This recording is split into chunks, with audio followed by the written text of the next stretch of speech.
La sexualidad es una parte integral de la experiencia humana e implica aspectos biológicos, psicológicos y sociales que influyen en la forma en que las personas la experimentan y la expresan. De hecho, se trata de un componente esencial en la identidad y el bienestar de todo individuo y está vinculado con la salud, con la autoestima y las relaciones interpersonales.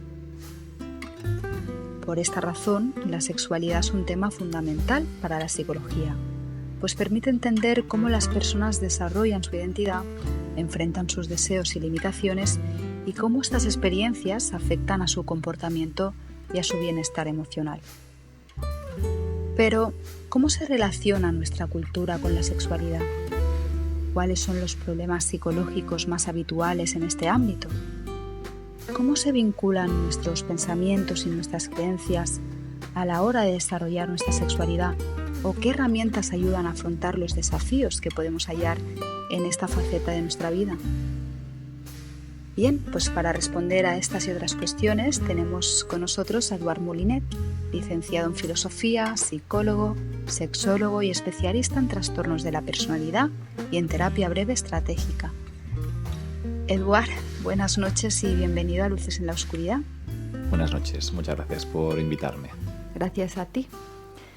¿En qué medida, Eduard, es esencial tener una vida sexual activa para el bienestar emocional? Hombre, yo diría que es algo básico, ¿no? para el bienestar emocional, físico, a nivel de autoestima, tiene un impacto gigante, ¿no? en nuestra vida. Y realmente yo diría que es algo que podríamos llamar una dimensión humana, ¿no? Algo que abarca la experiencia humana en muchos ámbitos y que realmente yo creo que sin sexualidad muy poca gente puede decir que tiene una buena calidad de vida. Ajá. Pero hay personas, claro, la sexualidad en principio depende no solo de ti, ¿no? Entonces quizá hay personas que por las razones que sean no pueden tener una vida sexual activa aunque la quisieran. Y esto imagino que puede generar mucha frustración.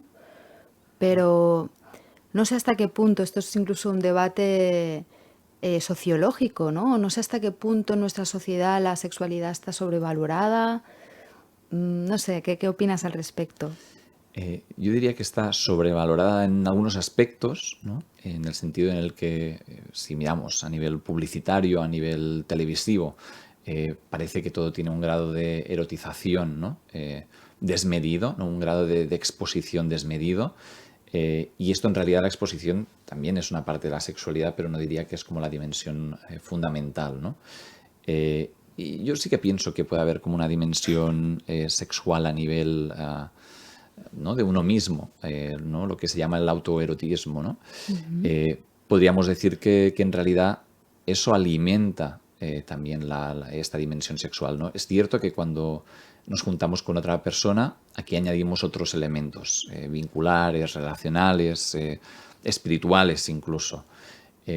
Pero si cogiéramos, ¿no? la sexualidad pura y dura, en realidad existe una autosexualidad que yo creo que también es importante trabajarla precisamente para no depender siempre de otro, para liberarnos de esta frustración, ¿no?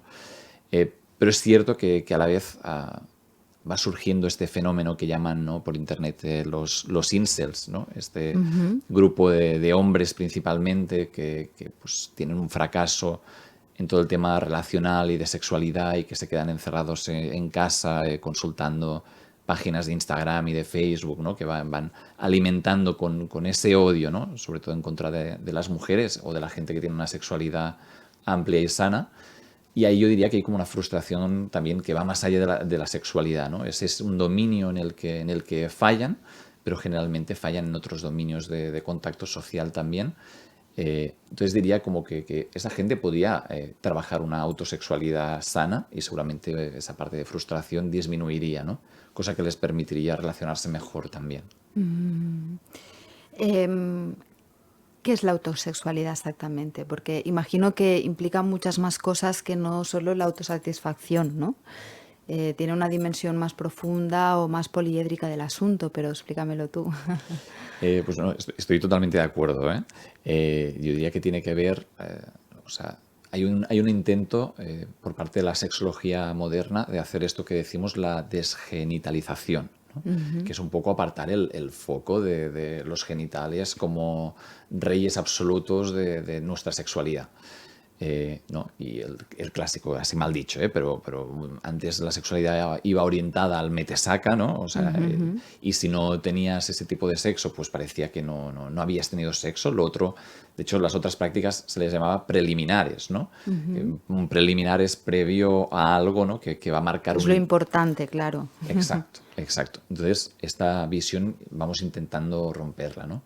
Y si la rompemos también dentro de nuestro autoerotismo, diría que es incorporar otro tipo de prácticas que pueden ser pues darse un masaje, ¿no? con una crema que nos huela bien, una ducha agradable en la que puedo acariciar mi cuerpo más allá de lo que sería la parte genital y evidentemente pues la parte de la masturbación incluida, ¿no? Pero tiene que ver con abarcar un foco más grande de placer. O sea, al final dicen que el órgano más grande del cuerpo es la piel.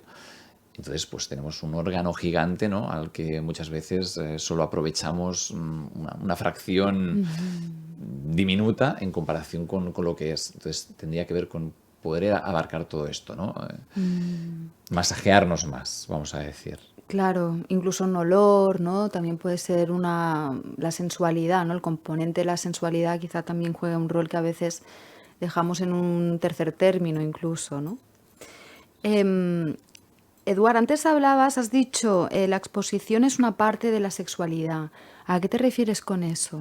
Sí, en el sentido de que, o sea, exponernos, ¿no? Sobre todo exponer, el mostrar el físico. Es cierto que para que haya, ¿no?, una sexualidad, hay un momento en el que nos exponemos, ¿no? En principio en privado, pero también hay esta exposición pública de poder ir sin camiseta, pues yo qué sé, en los gimnasios, ¿no? O en las playas, o como decía, lo decía sobre todo orientado con el tema publicitario, ¿no? Que Sí. cuanto más se enseña, o en las redes sociales, cuanto más se enseña, más likes tenemos, ¿no? Entonces, es cierto que el exponer, el enseñar, el tener como una gracia en que se enseña, pero también en que se esconde, esa es como una parte de la sexualidad, ¿no? Pero podríamos decir que no es lo único importante. Y es verdad que cada vez más, y con el tema de la pornografía, hemos ido acercándonos a una sexualidad que muestra, ¿no? Mientras hace años, pues ver un tobillo podía ser algo tremendamente excitante. Muy erótico, claro. Probablemente Sí. más que ahora que aparezca, no sé, por aquí por el cristal una mujer desnuda, ¿no? Porque es como que tenemos esta sobreexposición que ha perdido su potencial erótico. O sea, lleva a insensibilizar de alguna manera, ¿no? Totalmente. Que esto imagino que también pasa en el ámbito de la pornografía, pero bueno, es un tema que quizá podemos abordar un poco más tarde, porque yo quería volver un poco al tema de la frustración, ¿no? De estas personas de estos incels, ¿no? Incels imagino que es un concepto que viene del celibato, como Creo que sí, creo un que sí. celibato forzado de alguna manera. Creo que es así. Ya quizá en el marco de una terapéutica, ¿cómo se puede gestionar esta frustración, ¿no? De las personas, no solo hombres, obviamente también mujeres que bueno, pues por lo que sea no tienen esta vida sexual activa y tienen que lidiar con esta frustración. Esa es una pregunta muy difícil, ¿eh? Sí. Pero es una buena pregunta. Yo creo que a nivel educativo cada vez hay más esfuerzos, ¿no?, para hablar de una sexualidad más abierta, más sana. Pero lo cierto es que, digamos que hay cierta impermeabilidad a todos estos mensajes, ¿no? Y yo diría que tiene gran parte de la culpa el tema de las redes sociales. Esto de que uno va entrando en un círculo informativo, ¿no? Que cada vez más la información se va asemejando a aquello que ya has buscado, ¿no? Y vas entrando en una espiral que sin darte cuenta, de golpe te ves metido en eso, pero nunca sucede gradualmente. Yo he conocido gente en mi entorno que les ha empezado a suceder esto. Y dando otros mensajes, lo cierto es que hay un momento de impermeabilidad que es ¿no? O te pueden decir que eres excesivamente de izquierdas o ¿no? Incluso como una cosa como despectiva. Ya. Y entonces, en ese momento yo creo que ya es muy difícil y ahí hay que ir a hablar como desde la parte emocional que diría, bueno, ok, todo esto, ¿no? De la sexualidad, de las mujeres, pero oye, ¿tú cómo estás, no? ¿Tú estás bien? ¿Estás satisfecho con la vida que llevas? Y normalmente ahí sí que encuentras otros grados de insatisfacción que no te hablarán de lo relacional, porque es como que a esa, ¿no? A esa batalla ya han renunciado, son más fuertes que eso. No van a depender ya digo, hablo de hombres o mujeres así, de una manera más ligera, ¿eh? Pero es como yo ya no dependo, ¿no? Mi felicidad no va a depender de una mujer que me va a romper el corazón, yo Claro. ya tengo otras cosas. Pero cuando indagas un poquito más por esas otras cosas, también encuentras vacíos. Y yo creo que es más fácil como entrar por ahí que no con el discurso, ¿no? Argumentativo de estás equivocado con lo que estás diciendo, o te voy a enseñar datos de que esto que dices, de que yo qué sé, de que todas las mujeres son infieles, esto no es cierto. Los datos normalmente no funcionan en este tipo de situaciones porque existen, los habrán visto y han decidido creer en otra cosa. Entonces yo creo que es ir a entender otro tipo de frustraciones en su vida porque ese terreno, cuando es visible, es que ya vamos un poco tarde y son gente que difícilmente van a pedir ayuda por ese motivo, ¿no? Claro. No, normalmente no te vienen y te dicen, mira, no me gusta mi vida, quiero encontrar pareja y no lo estoy haciendo bien, ¿no? Vienen por otras cosas. Entiendo. Em, Ahora hablabas de las redes sociales. ¿Qué pasa con los jóvenes de nuestra sociedad? Eso es un cajón, ¿no? Que bueno, es un tema complejo, ¿no? ¿Cómo se están relacionando nuestros jóvenes, nuestros adolescentes, con la sexualidad? Mira, ahora hay una paradoja muy interesante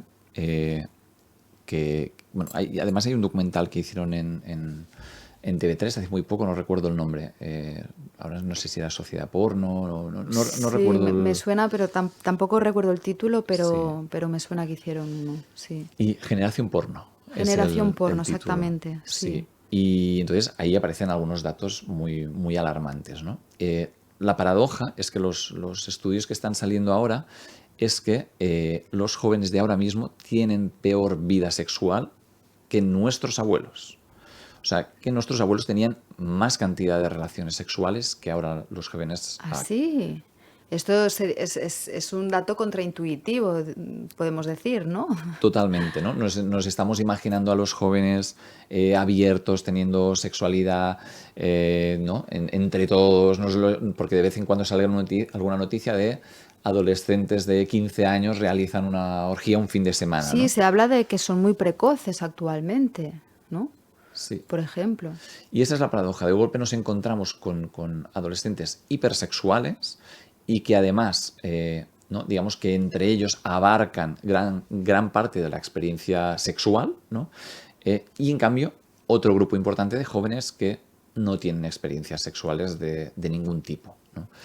Y esto es Pero el global, la estadística lo que nos dice es que tienen menos cantidad de relaciones sexuales y de menos calidad que nuestros abuelos, en realidad. Y parece que el vínculo sí es algo más importante de lo que parece para tener relaciones sexuales, aunque haya un mínimo de vinculación. Yo creo que hubo una generación que quizás es más la nuestra, la de nuestros padres, ¿no? Que pareciera, ¿no? Que todavía había ciertos tabús, que había ciertos temas que no se atrevían a hacer, ¿no? Estas cosas más de sexualidad en grupo, voy a decir, o incluso de atreverse a romper y decir voy a tener experiencias con personas de mi mismo género, ¿no? Ujú, Esta sexualidad más abierta de voy a probar. ujú. Parece que esa generación todavía era un poco cerrada en relación con eso, pero en realidad tenía una muy buena calidad de relaciones sexuales porque son los que empezaron a hacer como el destape, por decirlo así, ¿eh? El probar los juguetes, el abrir las primeras tiendas eróticas. Y ahí había como una muy buena calidad de las relaciones sexuales. Pero a partir de ese momento parece, ¿no? La paradoja es más apertura, no es mejor sexualidad, ¿no? Esa es la paradoja contraintuitiva que decías muy bien, Sí, ¿no? sí, sí, Esperaríamos lo sí. contrario, pero no está Sí. sucediendo así ahora, ¿eh? Si mirásemos 5 años atrás, 10 años atrás, sería distinto. Ay, ¿y qué ha pasado en este tiempo? Yo diría que por un lado es ¿qué pasa, no? Si es más fácil tener un dispositivo móvil que es muy placentero, en el que tú puedes estar mirando reels, ¿no? La Eh, dopamina, ¿no? La famosa dopamina, exacto. que es adictiva. Incluso salía una estadística, no quiero decir la equivocada, pero que incluso los jóvenes de ahora se drogaban menos. porque ya Ah, tienen el el móvil. móvil para... Qué fuerte. Drogaban menos, bebían menos alcohol que todas las Ya, generaciones anteriores. Es la generación que menos alcohol bebe. qué fuerte. No salen los fines de semana. Están con el móvil o se comunican por ellos por Instagram. Entonces esto está como sustituyendo sus relaciones sociales, sexuales, incluso pues, los placeres más mundanos, vamos a decir, como emborracharse, ¿no? Pero esto es algo que está sucediendo ahora, ¿no? Como que en cierta parte podríamos decir que bien, ¿no? Que nuestros Es un jóvenes... beneficio colateral. Exacto. Un beneficio colateral, pero claro, es preocupante por muchas otras razones, ¿no? Sí, y se vinculan menos. Y hay un efecto también que tiene que ver con Tinder, que una de las cosas que nos ha mostrado el algoritmo de Tinder tiene que ver con algo que también que decía antes, que es, y esto está muy descrito en el caso de los hombres, en el caso de las mujeres es distinto, pero en el caso de los hombres hay muy mala repartición. Hay unos pocos hombres que tienen muchas experiencias sexuales con mucha gente distinta, y luego hay un grupo bastante grande de hombres que no hacen ningún match, ¿no? Ujú. No está claro si el algoritmo les favorece ya de alguna manera o si es algo que de manera involuntaria, pues los gustos, sí que la explicación a por qué esto sucede no está clara. Pero es algo que sucede, con lo cual hay gente que tiene mucho sexo con mucha gente distinta y con lo cual no siente una necesidad de vincularse, porque ¿para qué? Si yo ahora estoy una semana con una chica y a la que empiezo a ver como algún defecto, algo que me gusta un poco menos, lo cual es normal en cualquier ser humano, Sí, no no pasa, somos perfectos, claro. claro, no pasa nada porque a la semana siguiente tengo otra persona que me va a enseñar en una semana sus mayores virtudes, Claro. hasta que descubra los defectos y pase con otra, con otra, con otra. Pero eso a la larga te tiene que crear un vacío. Exacto. Quedarse siempre en esta superficie, ¿no? Pues así es, así es. Claro, y esto del algoritmo que decías, claro, uno podría pensar que estos que triunfan en Tinder, por así decirlo, serán chicos que encajan con los cánones de nuestra sociedad, no sé si a nivel físico o en las descripciones que ponen de a qué se dedican y tal, ¿no? En las descripciones que uno hace. Pero es muy curioso realmente. No está nada claro entonces. Yo por lo Es que, menos no ¿por la qué, tengo esa por qué información, ¿eh? el algoritmo debería favorecer más a unos que a otros? Es muy extraño. Esa es una buena pregunta, o bien como dices, ¿eh? La hipótesis de ¿no? el nuevo macho alfa 2.0, Sí, qué algo así, claro. características tiene, o realmente pues el algoritmo no tiene esta manera de funcionar de que al final interesa, ¿no? Que vayan sucediendo cosas Sí, y sí. que pues ve que no lo congenian más cierto tipo de perfiles. Eso sí que habría que preguntarles a los de Tinder, ¿eh? Pero sí que es Sí, cierto sí. que es algo Luego que hay versiones de pago de estas aplicaciones, ¿no? Imagino que si las pagan les favorecerá de alguna manera, ¿no? eso también. Es un misterio esto de las aplicaciones para ligar, ¿no? Sí. Em, Luego, volviendo al tema de los adolescentes, Aduar, también se habla que el consumo de pornografía que hacen es muy violenta. Y no sé hasta qué punto esto es cierto. A ver, explícanos qué está pasando también con esto. Sin tener los datos, o sea, unos datos concretos, ¿eh? Sí que, o por lo menos lo que yo me voy encontrando en consulta, es gente que va entrando en una espiral de pornografía. Y un poco el mecanismo siempre es el mismo, ¿no? Había no recuerdo el nombre, pero había un filósofo que decía que el límite de un placer es un placer mayor, ¿no? Ajá. Claro, un placer como tener relaciones sexuales con otra persona, que yo diría que es algo divertidísimo y fantástico, requiere de cierto esfuerzo, ¿no? Un esfuerzo, a ver, de pues tener buena comunicación, de tratar bien a la otra persona, de no esperar de que yo que se haga una llamada y a los 5 minutos está aquí haciendo todo lo que yo pido, porque no es un juguete, es otro ser humano, ¿no? Claro. Entonces, hay gente que, de alguna manera, un placer más rápido, más instantáneo es ver pornografía. O sea, ¿cómo me voy a complicar a pasarme por aplicaciones? A apuntarme a yoga y apuntarme a, yo qué sé, a pintura para conocer a gente, que de ahí haya alguien que te guste, que a ese alguien le gustes tú, quedar fuera, que las citas vayan. ¿Para qué? ¿Para qué tanto esfuerzo? O sea, ¿vale tanto la pena un placer tan grande, ¿no? Entonces, el límite, ¿no? Como decía, es un placer más grande porque no hay placer más grande que sacar el dispositivo del teléfono, clicar la web de turno, no hay ningún tipo de filtro, y entonces ahí tengo un abanico de qué es lo que me apetece hoy. Entonces, tienes una carta, incluso clasificado por categorías. Hoy qué me apetece, ¿no? Como quien va al restaurante, ¿no? Es un Sí, poco sí, como el sí, sí, globo. sí. ¿Qué me apetece comer hoy? ¿Un asiático, mexicano, un restaurante Ya, catalán? Oye, pues lo mismo, abro y qué me apetece hoy. Y el tema es que quien hace un uso responsable, ¿no? Como el que fuma un cigarrillo al día, pues bueno, pues consulta de vez en cuando, es un aliciente extra en alguna de las prácticas autoeróticas, ¿no? Es como, mira, hoy lo hago con esto, pero mañana lo haré con mi imaginación, ¿no? El tema es que la imaginación va muriendo de poco a poco con el uso de dispositivos móviles. Y entonces, ¿para qué imaginar si tengo, ¿no? Cualquier cosa que desee ahí? Y hay claro. categorías tremendamente específicas, o sea, cosas como, pues eso, ¿no? El típico en inglés que dicen el stepsister, ¿no? La hermanastra. Hermanastra, hermanastra. Entonces, tengo cualquier fantasía, basta que la escriba y aparecerá ahí, ¿no? Eh, entonces, ese placer es gigantesco, que en 2 minutos consiga una fantasía que evoque lo que quiera. El problema de Ujú. esto es que esta fantasía, como una droga, nunca es suficiente, se va ampliando y cada vez más. Y lo que era ahora una hermanastra, ahora es tal. Y ahora son 3 chicos casi abusando de una chica o abusando Claro, es que eso es directamente. lo preocupante, que está incentivando, pues eso, de forma implícita los abusos o ciertas prácticas que ya podemos hablar de violencia, ¿no? O de Sí, sumisión de otra persona, por ejemplo. sí, sí, sí. Y esto en la mentalidad, en la mente en mentes que no están formadas, como pueden ser los adolescentes. Además, se dice que cada vez acceden a estos contenidos de pornografía más pronto, ¿no? Sí. Pues no sabes hasta qué punto es un problema que ya a largo plazo les puede, no sé, afectar de una forma muy complicada. Y tanto. Y además, una de las estadísticas que salía en este documental era, no recuerdo si el 60-70% de los adolescentes creen que se puede aprender acerca de sexualidad con la pornografía. Lo Claro. cual, ¿no?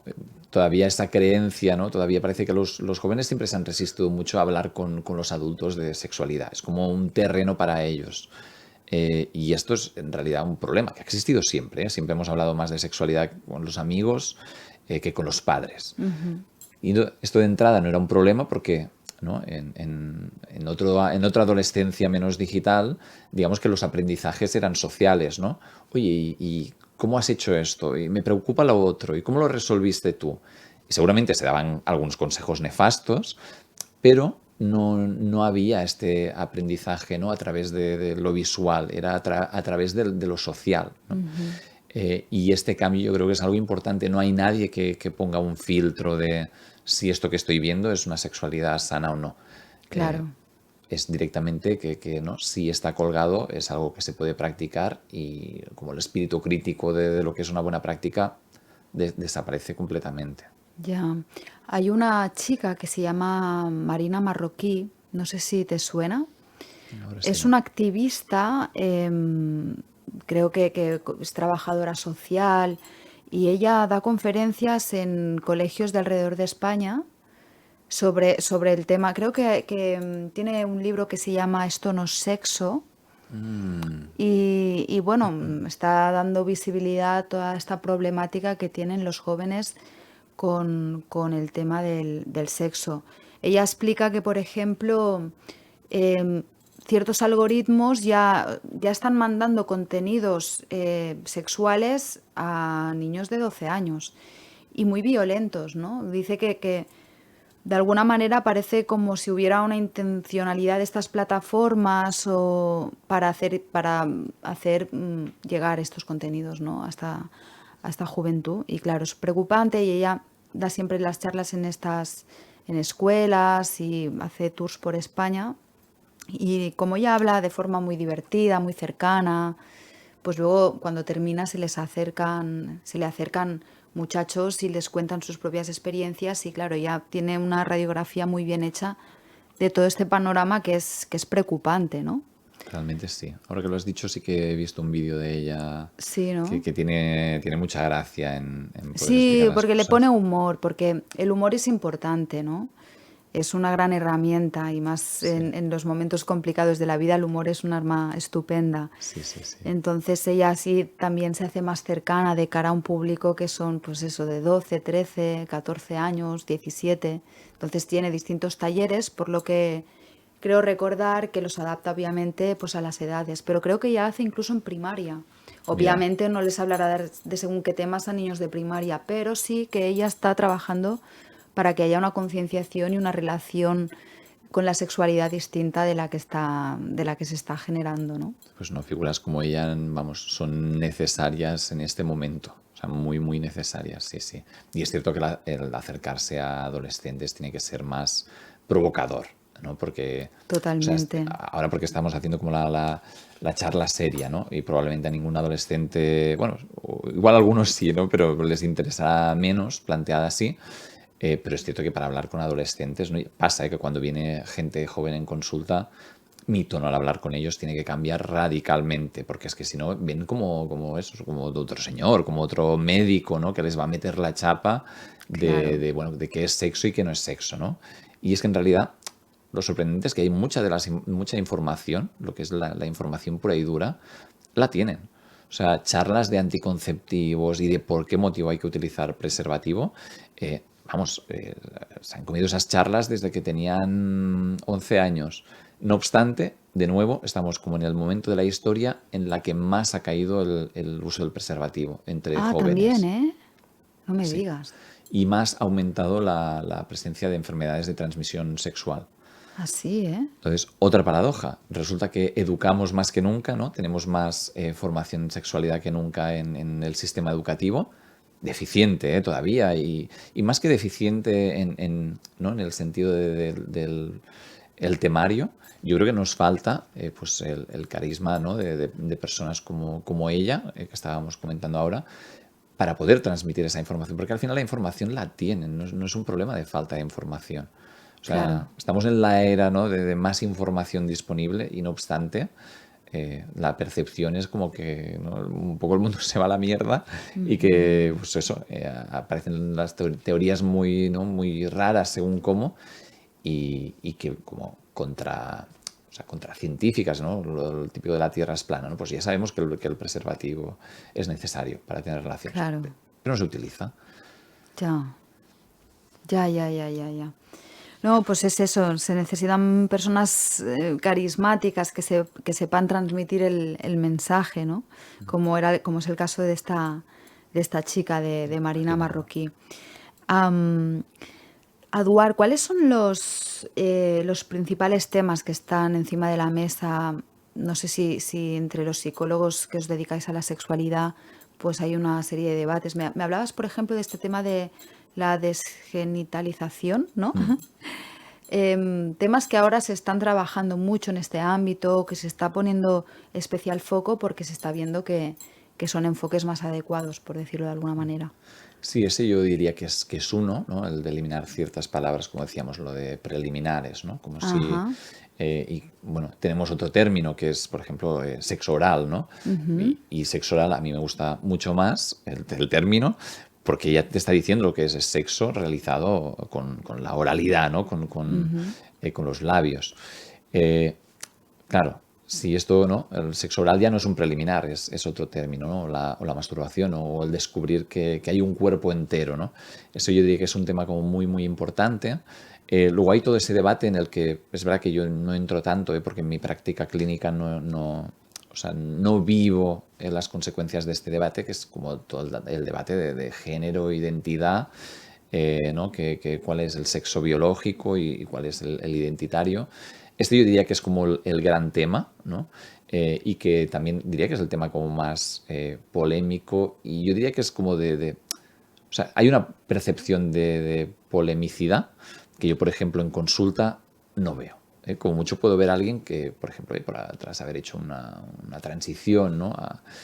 Pues tiene consecuencias a su placer y entonces consulta por los problemas de placer, ¿no? O el hecho de haber empezado un tratamiento y que esto haya tenido consecuencias a nivel de deseo, pero consultan por el deseo. Pero también diría que hay una percepción en la sociedad de que esto supone un dolor de cabeza mucho más grande de lo que después realmente es, ¿no? Evidentemente, desde el punto de vista clínico, no desde el punto de vista social, que es otra historia, o de la gente que sufre discriminación Claro. por este tipo de situaciones. Ese es otro tipo de problema, pero ¿por qué digo desde el punto de vista clínico? Porque sí que me puede llegar alguien con una depresión, ¿no? Por haber explicado a su familia pues, que es homosexual y haber tenido reacciones violentas, ¿no? Pero ya no es un tema, diría, puramente de... No hace falta ser sexólogo, diría, para poder tratar una depresión por este motivo. Claro, claro, claro. Entonces, yo lo saco del debate, no porque no sea un debate importante o que no tenga consecuencias, ¿no? Que las tiene para muchas personas, más desde el punto de vista que yo hago como esta separación, ¿no? De qué es clínicamente sexológico y qué es clínicamente psicológico, aunque pues eso, ¿no? Hay esas líneas finas que Claro. parecería que un sexólogo te va a entender mejor, ¿no? En un proceso de este tipo, pero en realidad diría que no hace falta como ser experto en homosexualidad o en sexología, yo diría que son como dos ámbitos distintos. Y en ese sentido, como sexólogo, sobre todo me encargo de todo lo que tiene que ver con el trabajo de las disfunciones sexuales, que en general serían pues, problema de erección, eyaculación precoz o eyaculación retardada, ¿no? La dispareunia y el vaginismo, en el caso de las personas con vagina, y problemas de deseo, de orgasmo generales. Y también podríamos incluir estas prácticas más adictivas, como podrían ser la adicción a la pornografía, pero gente que trabaje adicciones también tendrá su enfoque, ¿no? También diría que no es de las cosas más necesarias para ser sexólogo, pero bueno, ayuda. Y también esta cosa que llamamos las parafilias, ¿no? O los deseos extraños, ¿no? Parafilia, ¿no? Que es la filia, como el deseo, el placer de algo que está en lo para, ¿no? En lo fuera de, como lo paranormal, ¿no? Sí, sí, sí, fuera del marco consensual, por así Exacto, decirlo, ¿no? exacto. Pero en el caso de las parafilias, Eduard, ¿cómo, o sea, cómo se traza la línea entre lo aceptable, porque al final si no hace daño a nadie puede ser su práctica, y cuándo empieza a ser patológico? Imagino que la clave será en función de si la persona lo sufre o no lo sufre, ¿no? Imagino que es básicamente esto, pero Sí. Yo no diría, sé. el primer criterio es este.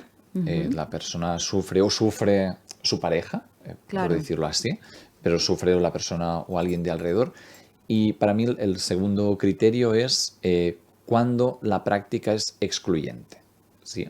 Ajá. Por ejemplo, pues a mí me gusta pues, que me den azotes duros, ¿no? Ya con látigos y algo fuerte. Bien, hasta ahí bien. A mi pareja le encanta además darme azotes, o sea, pues lo pasamos fenomenal, ¿no?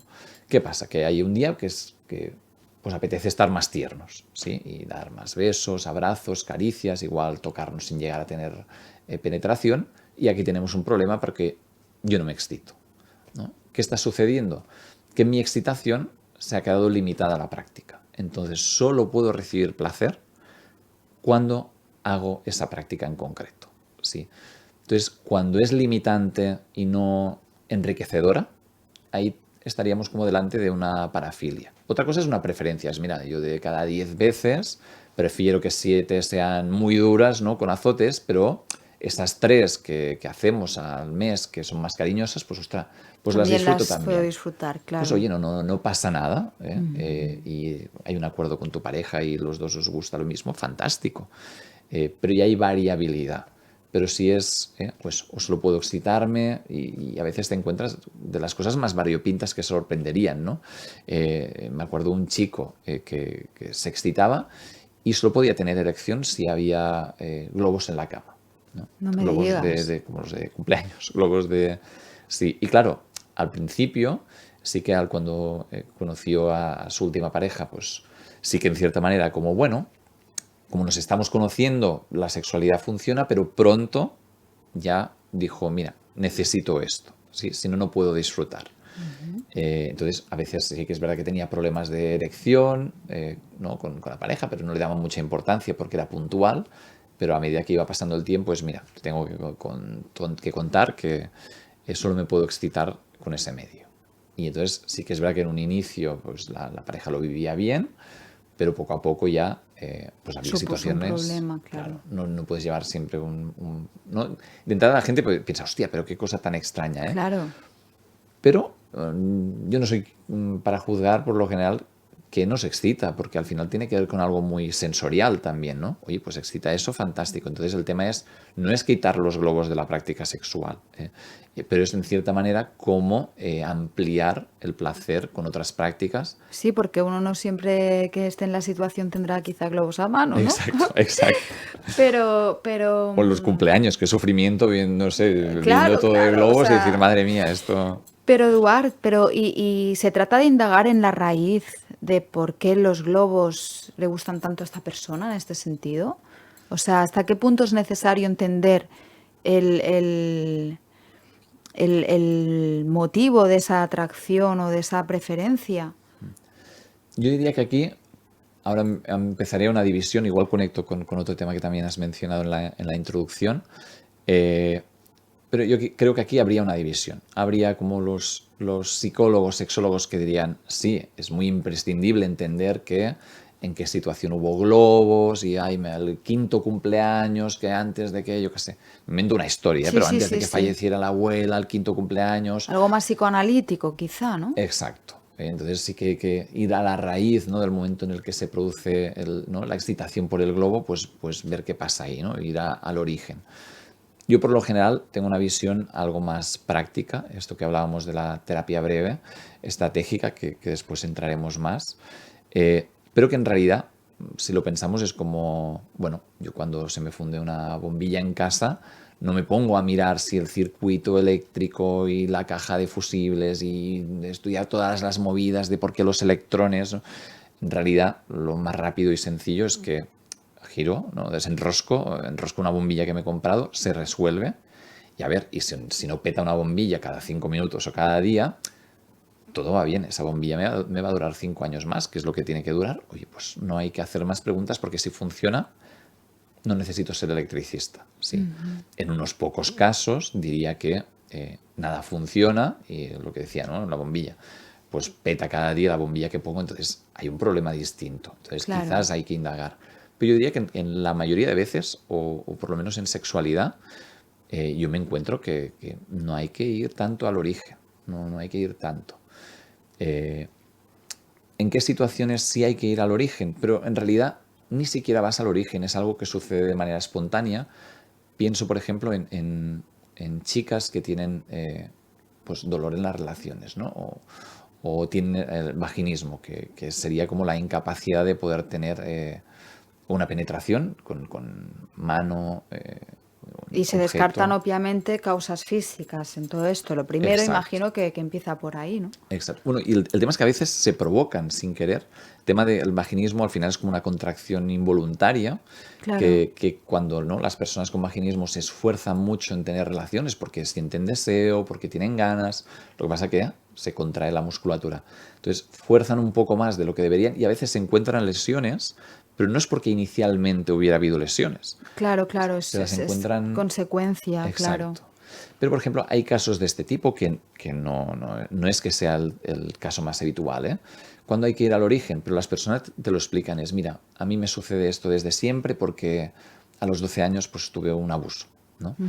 Pero no es que te vayas al origen tampoco, porque entonces ahí tienes que discernir si vas a trabajar como psicólogo, si quedan restos traumáticos, ¿no? Y entonces trabajas con un trauma y después del trauma averiguas, ¿no? Si la disfunción desaparece, o bien directamente exploras, ves que el trauma ya no está vivo, pero sigue habiendo una contractura involuntaria, entonces trabajo desde el punto de vista más sexológico, se resuelve la contractura y a partir de la contracción, perdón, no la contractura, se resuelve la contracción involuntaria y a partir de ahí la sexualidad funciona. Entonces, en este tipo de casos que parece que vayas al origen, pero en realidad es algo que, como decías, surge de manera espontánea. No es que tú estés ahí como explorando de dónde viene esta contracción, madre mía, hay que descubrir la verdad. Las personas lo suelen tener bastante claro. Es, mira, esto me pasa desde un día que me dolió y desde entonces hay como más miedo, ¿no? Es como un bloqueo, entiendo yo, ¿no? Exacto.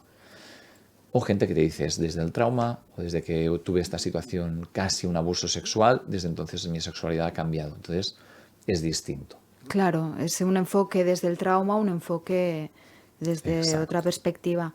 ¿Cómo se aborda en la sesión con una persona con un problema de este tipo? ¿Cómo se aborda la sesión? Tú eres experto también en terapia breve estratégica. ¿La aplicas en el ámbito de la sexualidad también? Muchísimo, ¿En qué muchísimo. consiste? Cuéntanos. Terapia bioestratégica, esto nace de Estados Unidos. Esto un grupo de psicólogos y filósofos de la comunicación, bueno, un grupo de gente bastante variopinta, se preguntan, a ver, los psicólogos, ¿qué hacen? ¿No? ¿Qué hacen y por qué hacen lo que hacen y por qué funciona lo que hacen? Y entonces cogieron a un psicólogo que era como un genio de la época, como un genio loco de estos que llamaban Milton Erickson, que se llamaba Milton Erickson, y a este señor empiezan a decir, a ver, este tío es un crack, ¿y por qué la gente mejora tanto y tan rápido? Y le piden estudiarlo y ver qué hace. Y el tío hacía como cosas muy raras, ¿no? Que no te esperarías de un psicólogo. Pues mandaba a un paciente a enviar una carta no sé dónde, o a comprar manzanas y que después cogiera una manzana e hiciera cosas muy raras. Y decían, el tema es que funciona. ¿Y es pura sugestión o es que hay algo más detrás? ¿No? Lo que empezaron a estudiar esta gente es que vieron que detrás de muchas soluciones de problemas había algo que llamaban lógicas no ordinarias, ¿no? Que es, pues por ejemplo, ¿no? Cómo se mantiene ahora que hablábamos de sexualidad, ¿no? Un problema de erección, por ejemplo, ¿no? Y la base suele ser una lógica no ordinaria. ¿Qué suele suceder? Me invento, pues yo un día llego a casa, vengo de hacer deporte, de estar trabajando 10 horas, estoy agotado, y entonces llego a casa e intento tener relaciones sexuales y no funciona, no funciona la erección. Bueno, hostia, Eduard, no pasa nada, ¿no? Es un día, a todos nos puede pasar, ¿no? Pero no pasa nada, pero yo estoy ahí todo el día dándole vueltas, venga, va, hoy lo vuelvo a intentar y hoy sí he descansado, me he asegurado mis 8 horas, ¿no? Y además he comido ensalada de tomate, nada muy pesado, he tenido como muchas precauciones de que todo esté bien, he hecho deporte, pero no demasiado, todo perfecto para que esta noche funcione como ha funcionado siempre. ¿Y por qué digo una lógica no ordinaria? ¿No? La lógica nos diría, no, si yo estoy cuidando todos estos factores que sabemos que afectan a la erección, esto va a funcionar. O sea, ha dormido, ha comido, o sea, todo perfecto. Pero sucede algo dentro de esta lógica no ordinaria, es que, ¿qué está pasando ahí? En realidad hay una presión brutal Claro, para funcionar. O sea, claro. lo he organizado todo perfecto. Además, hemos ido a cenar al japonés que nos gusta, pero hemos pedido una copa de vino, pero no la botella entera porque así. Claro, claro, todo calculadísimo. Y entonces, en realidad, esto ejerce una presión, ¿no? Que no viene de los factores externos, sino internos. Y la paradoja es que cuanto más yo intento tener una erección, cuanto más me esfuerzo para tenerla, en realidad menos la tengo, ¿sí? Y entonces, claro, esto es algo que no puedes resolver de una manera lógica. O sea, yo no puedo explicarle a un paciente, mira, te preparaste demasiado las cosas y por eso no ha funcionado bien. El próximo día no te lo preparas tanto, porque la presión ya está dentro, ¿sí? Claro, ¿cómo la sacas esa presión?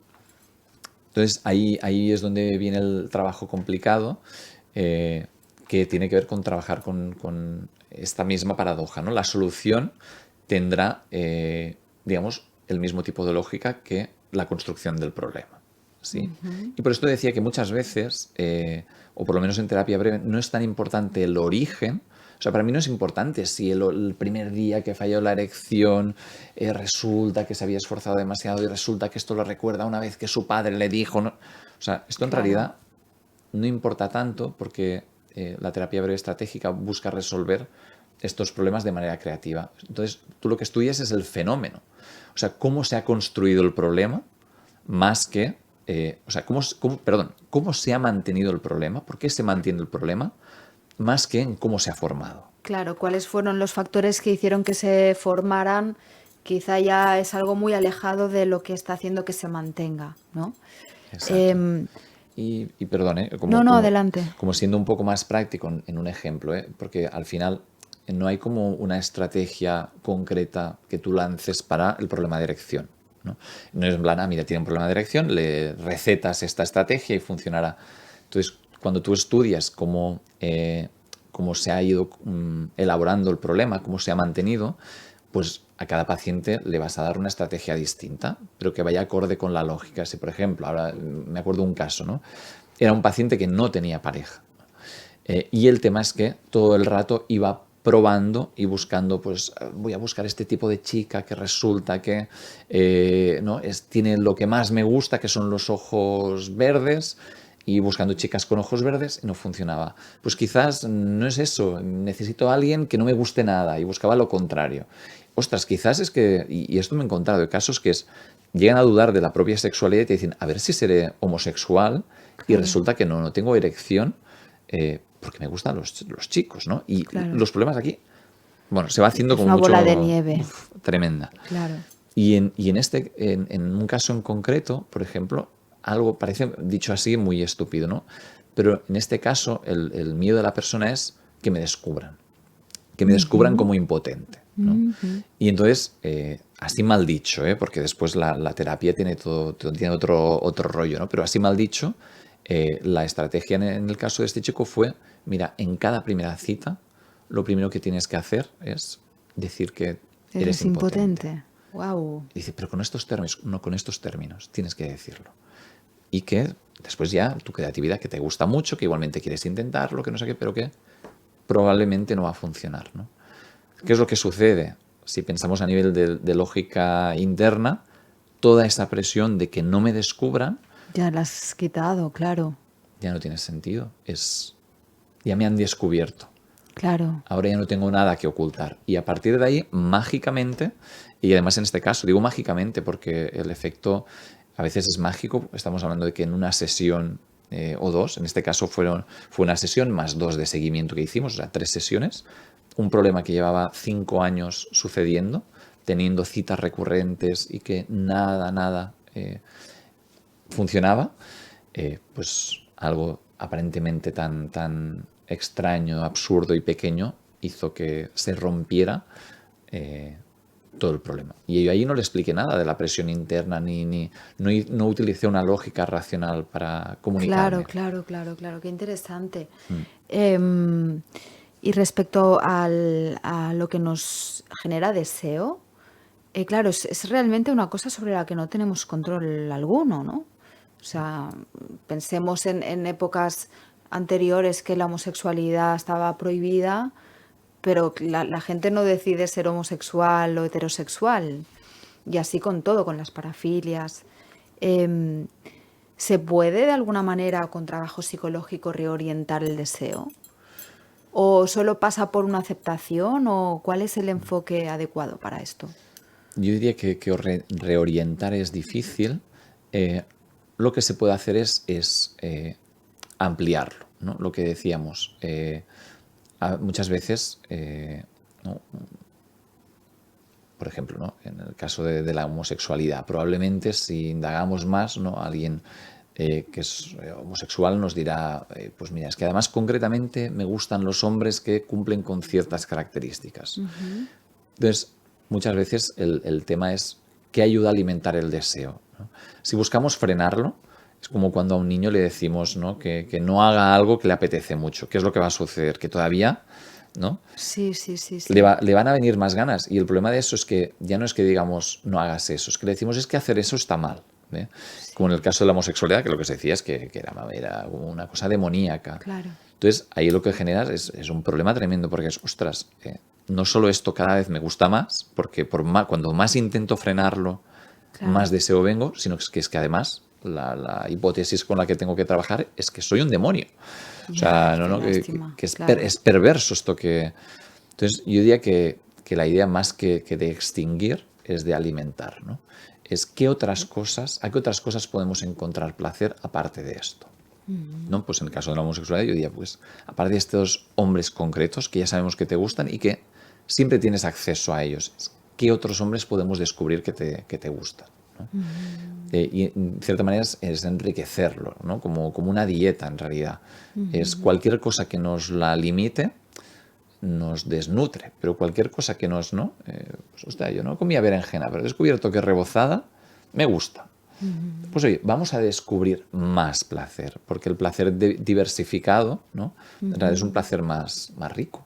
Claro. Entonces, yo diría que la lógica va más bien por ahí, de cómo podemos enriquecer esto para que no sea lo único que Claro, te claro. gusta. Tiene lógica, sí, ampliar, en vez de reorientar, ampliar, ¿no? Sí. Y esto de la terapia breve estratégica, tú has mencionado la palabra creatividad, y yo lo estaba pensando. Digo, ostras, el terapeuta que aplique esta práctica clínica, ¿no? Este enfoque, tiene que ser muy creativo, ¿no? O sea, hay algunas partes que son más protocolarias, por decirlo así, ¿no? Hay ciertos protocolos descritos para ciertos problemas, no para Ajá. ciertos diagnósticos, que es Vale, distinto. O vale. sea, a diferencia de otro tipo de psicología, ¿no? Que es más diagnóstica, y pues para la depresión tenemos antidepresivos y para la depresión tenemos X tratamiento psicológico que te va a ayudar porque hemos hecho un estudio que demuestra que, etc.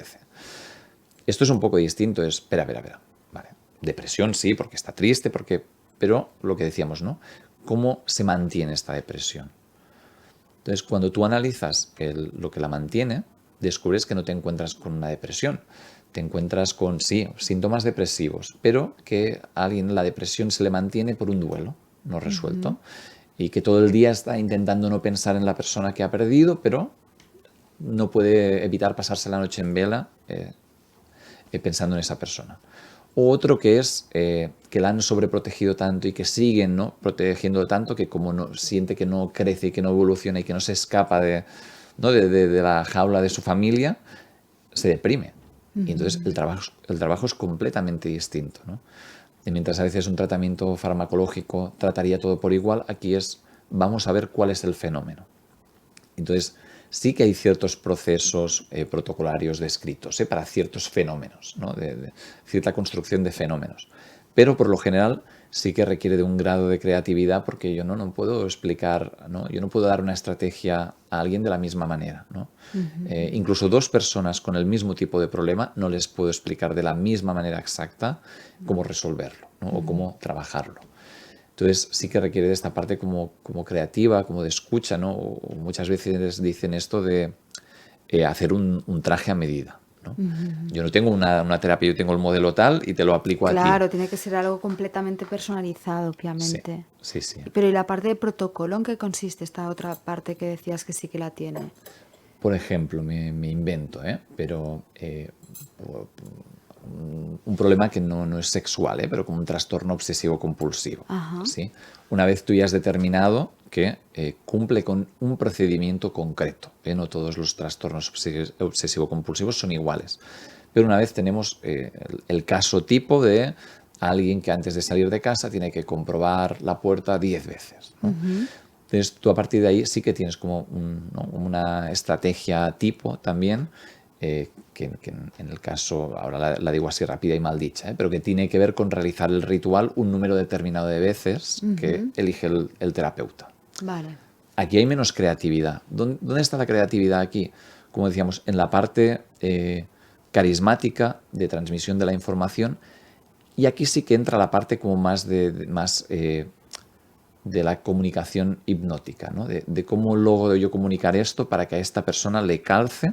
Claro. Y pueda llegar a casa y hacerlo sin problema, ¿no? Claro.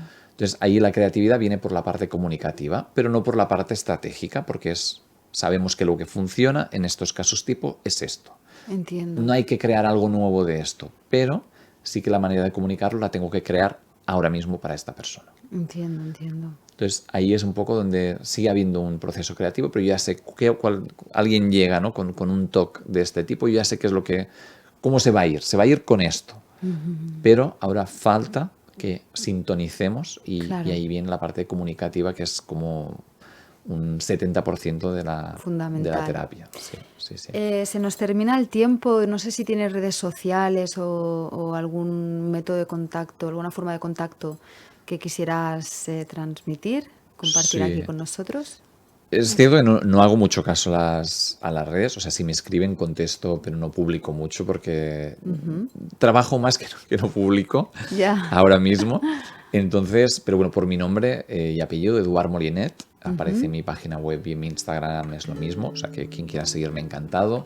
En realidad en el Instagram solo cuelgo memes porque de temas de psicología, porque Están bien. sí, me hacen gracia y ya, y lo tengo como un método de contacto, pero bueno, Muy sí que bien. cuando doy alguna charlita o hago alguna cosa en algún congreso lo publico ahí, pero es verdad que lo utilizo poco, pero ahí estoy. O sea que si queréis buscarme, adelante. Muy bien, Eduard, pues muchísimas gracias A y hasta la vosotros. próxima. Muchas gracias. A vosotros, a vosotros. Adiós. Adiós.